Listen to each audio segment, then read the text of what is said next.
Avec nous depuis le Maroc, nous avons Jalal Al-Makfi qui travaille pour Monte Carlo Douailia. Bonjour Jamal, merci d'être avec nous. Bonjour, bonjour Alors, Jean-Luc.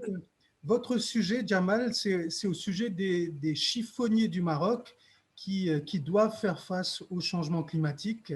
Pourquoi ce sujet? Dans le journalisme en général, je préfère travailler sur le côté humain et j'évite souvent de parler des institutionnels, des grands politiques et d'utiliser les grands mots. Alors j'ai préféré choisir parler de cette catégorie qui est vulnérable, qui ne travaille pas dans de bonnes conditions, qui est à la marge de la société, qui est stigmatisée, mais en même temps qui joue un rôle très important dans la lutte contre les changements climatiques. Alors, je voulais montrer comment elle participe, cette catégorie, dans quelles conditions elle travaille et qu'est-ce qu'elle peut apporter dans ce domaine de lutte contre les changements climatiques. Surtout dans cette période de Covid, hein, ils ont beaucoup souffert, les quartiers étaient bloqués, ils travaillaient dans de mauvaises conditions. J'ai essayé de montrer deux facettes. La première facette de chiffonniers organisés dans le cadre d'une coopérative,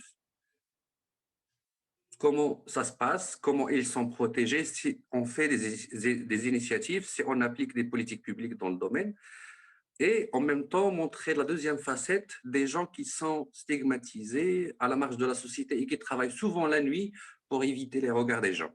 Comment s'organise votre reportage? Alors, je me suis organisé, j'ai pris ma voiture à presque 18 km de Rabat. Je suis parti voir la coopérative dans la grande décharge de la région, là où il arrive près de 2000 tonnes de poubelles ménagères chaque jour, presque 13 communes et presque 3 millions d'habitants. Là, on a essayé de voir le travail de la coopérative, comment ils valorisent les déchets, comment ils font le tri, comment ils protègent leurs travailleurs. Qu'est-ce que leur a apporté ce changement pour ces gens-là qui travaillent chaque jour, qui travaillaient avant dans de mauvaises conditions, sous soleil, sous pluie, sans protection, sans garantie sociale, sans couverture, sans assurance.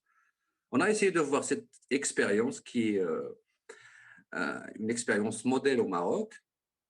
On a fait le tour, on a parlé à tout le monde, on a pris des photos, on a pris des ambiances parce qu'on a fait un reportage pour la radio, c'est normal. Et après, le lendemain, j'ai fait le tour de la ville. Souvent, ces gens-là, ils évitent de parler aux caméras, de se prendre en photo.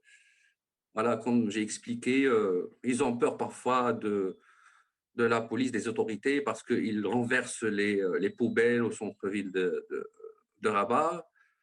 Ce n'est pas très facile pour eux de travailler.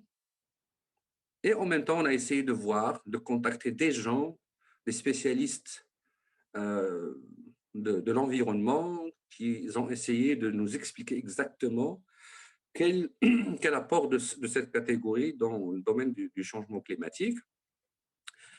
Et on a parlé aussi avec la société civile, hein, parce que la société civile essaye de mettre en place quelques programmes pour accompagner les gens qui veulent s'organiser.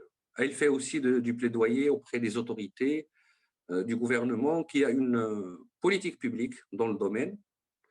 Mais malheureusement, les objectifs qui ont été fixés dans l'horizon de 2020 n'ont pas été atteints. Aujourd'hui, on est à 10% de ce qu'on a fixé à la place de 30% de valorisation des déchets. Donc beaucoup Alors, d'éléments, beaucoup d'informations dans ce sujet. Merci infiniment d'avoir travaillé dessus, de nous l'avoir proposé pour cet atelier. Je pense que, bien entendu, tous ceux qui pourront l'écouter sur le site d'africa21.org pourront découvrir à la fois votre travail, peut-être aussi découvrir la réalité des chiffonniers. Beaucoup d'entre nous ne connaissons pas forcément cette réalité de terrain. Merci d'avoir mis en avant des hommes et des femmes de votre pays. Bonne suite à vous et puis à très bientôt, j'espère. à très bientôt, Jean-Luc. Merci. Merci Au beaucoup. revoir. Merci, Jalal. À bientôt.